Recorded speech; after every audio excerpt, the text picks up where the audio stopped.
in 2007, instead of focusing on quality, the Peace Corps and the National Peace Corps Association launched a big effort to increase quantity, the doubling campaign.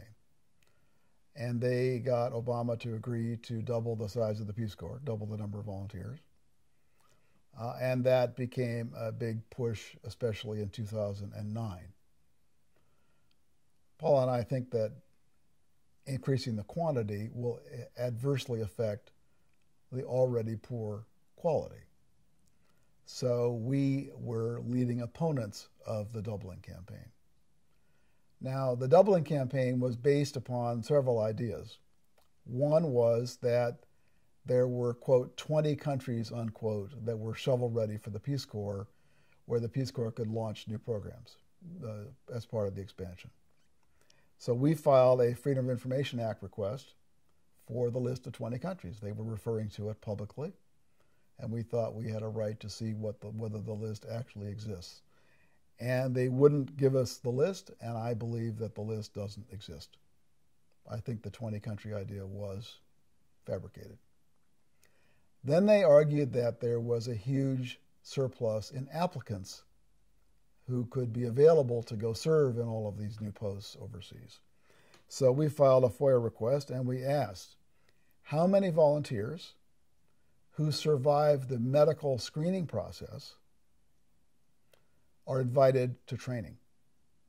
Because huge numbers don't complete it or don't survive the medical screening process.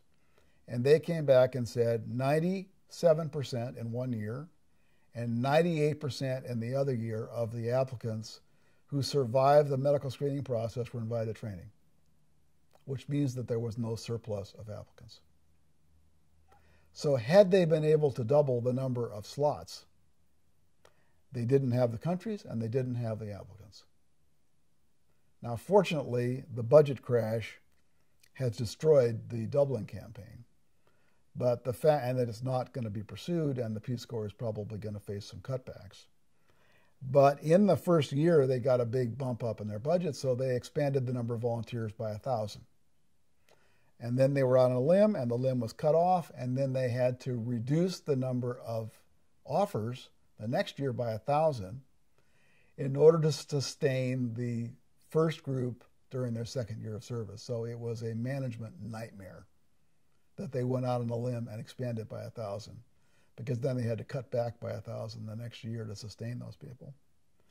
Fortunately, the doubling campaign is dead, and the Peace Corps, as the most fundamental element of Peace Corps reform, should say that it will never again pursue quantity at the expense of quality, and that its priority will be quality.